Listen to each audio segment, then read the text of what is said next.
Okay, so this is turn 2, 15th of February 1943. The US won initiative and took initiative. I'm not sure if I'm doing the right thing, but I felt for CCA to have any chance it had to break contact with the German units because it was kind of getting pounded on. We have naturally left some poor infantry units behind, but the main body of CCA is kind of pulled back to break contact, as I said. You can see to the right of the image there's the recon unit is still screening, trying to block off those tracks covered by the tank destroyers and the mechanised infantry with the headquarters in behind, and they are pulling back kind of towards Kearns Crossroads, or perhaps towards that better terrain, the Jebel Hamra,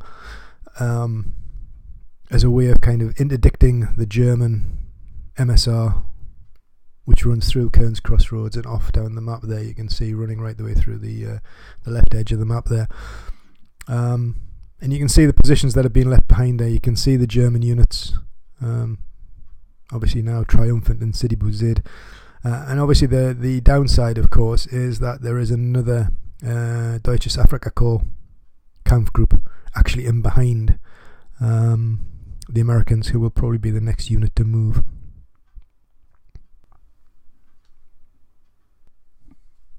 So we reviewed the 4 German Kampfgruppen, which are now ready to go. 3 out of the 4 are on fresh. We have 1 on Fatigue 0, which is the Gerhard Kampfgruppe, which is currently sitting in Sidi Bouzid. So I thought it best to try and get this Deutsches Afrikakorps Kampfgruppe up and into contact with the Americans, if that's possible. So we're going to roll for activation. We roll a 10.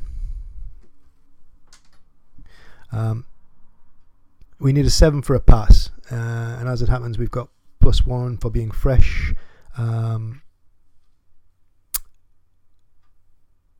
We'll also have +1 for optimal distance on the trains, but we'll also have -2 for the current game turn, but regardless, that gives us full activation. Now, looking at the camp group, the only thing we've got to be careful of here is it's only 2 units essentially, because we've put the mortar unit in as a support. So this unit was very much meant to be used as a blocking force. So I'm now wondering where we will be positioned to block. And as you can see, just looking at that terrain, as you look up that roadway, there's not a great deal of terrain. There's not a great deal that you can use to block the enemy, given that the Americans are currently just north of where we're looking. So they're going to kind of come back down through this area.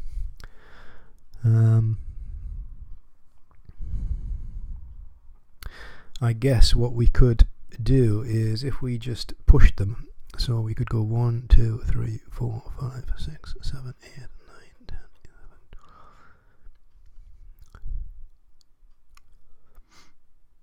13, 14.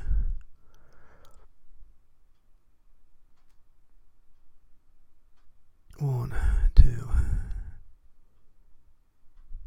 2.5, 3, 4, 5, 6, 7, 8, 9, 10, 11, 12.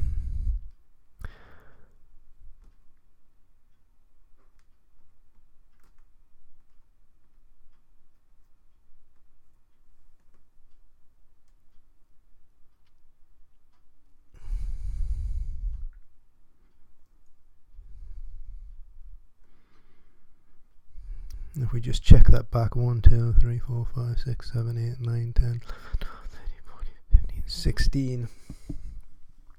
Yeah, that's cool. Now again, we haven't had to use any objective markers for that. We've just moved up, like I said, to try and block the Americans' retreat, knowing that we've also got in front of the Americans Kampfgruppe Stankoff, who can come in from the other side. But I think what we'll do first is we'll roll for a second activation. Okay, so that gives you a better picture of the overall situation for CCA. Not great, as you can see. boxed in pretty much by Deutsches Afrikakorps and 10th Panzer. And we're about to roll for a second activation for this Deutsches Afrikakorps unit. If we look at the HQ, we can see it's a 4. So let's try and roll. Okay, we rolled a 1, which means there's no second activation. So they are complete. I'm just going to rotate that to mark it as such.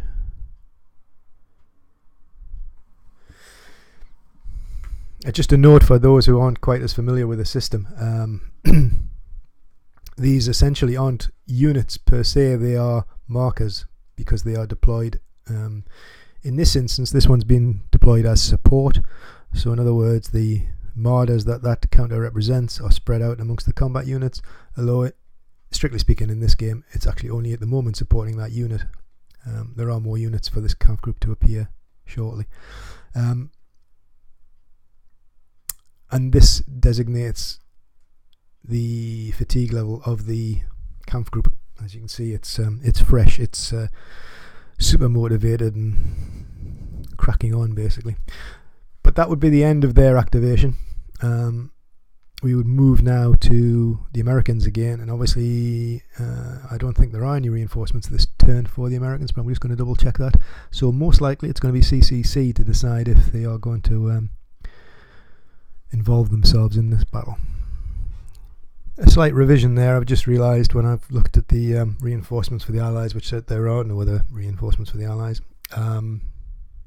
There were reinforcements for the Shoot camp group, which we'd already moved. So I've just allowed those 2 units to come on, and they've moved down the main German 10th Panzer MSR, so along this route here, and then turned in to add to the blocking force to hold up CCA hopefully.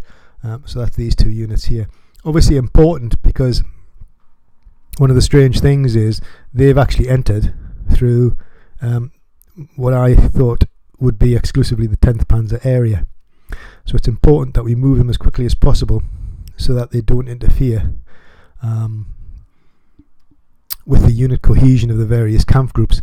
Now obviously the 2 10th Panzer units, which is one here and one is further down the road that way, they're buddies, as are the 2 Deutsches Afrikakorps units. So there's no ill effects as far as they're concerned, but it's important that the game uses a blob concept. So in other words, what you don't want to have is mixed units. So you wouldn't want, if I just grab a 10th Panzer unit, you wouldn't ever want to see something like that, because that would create an issue between the 2 formations. If you think of military formations would have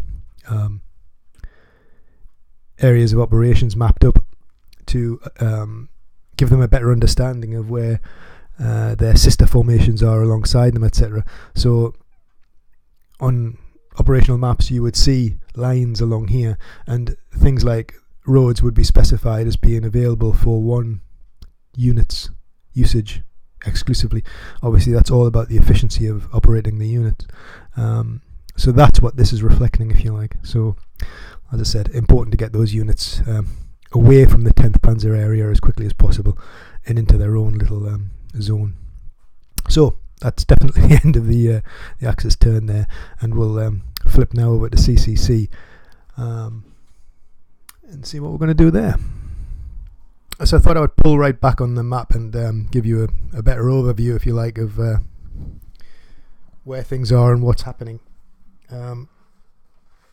I've also just been checking the victory conditions, which in this scenario the Germans need to control Spitler, Kearns and Sidi Bouzid, which strictly speaking they do at the moment. They control all of those things, and plus 1 more. Now the plus 1 more, there are 3 victory conditions up that main road up there, so just it's just south of this Jebel, and the other one is where we can see CCC. And CCC, as I've said before, consists basically of 2 combat units and an HQ. So, decision for CCC. Well, actually, there's another one which is just off the map to this side. So there's 1, 2, 3, 4. There's 4 potential victory condition hexes that the Germans could seize, and a very small American unit to try and stop them. Decisions. It just seems crazy to me that they would leave here to attack, let's say, Spitler.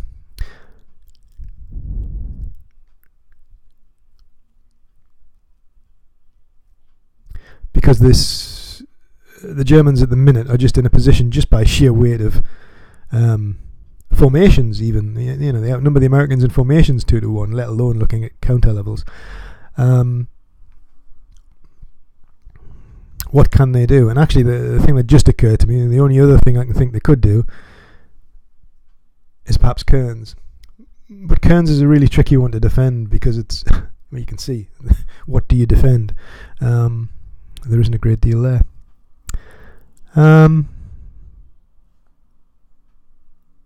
But maybe that's the thing. Maybe the thing is, one of those 3 needs to be in American hands. Otherwise, it's game over.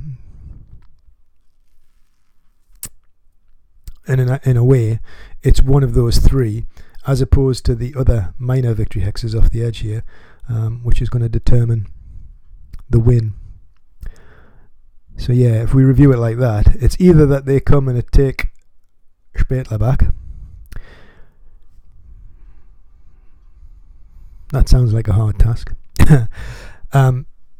They take Sidi Bouzid back, which again doesn't really look like potentially a very doable thing. Or Cairns Crossroads. And I'm kind of thinking Cairns Crossroads answers me 2 ways. It answers me because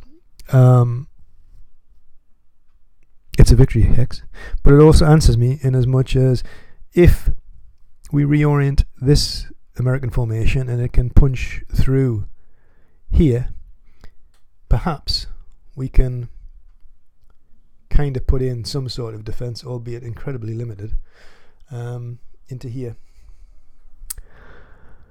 Yeah, many straws were clutched. Okay, so we've just done the turn for the American CCC.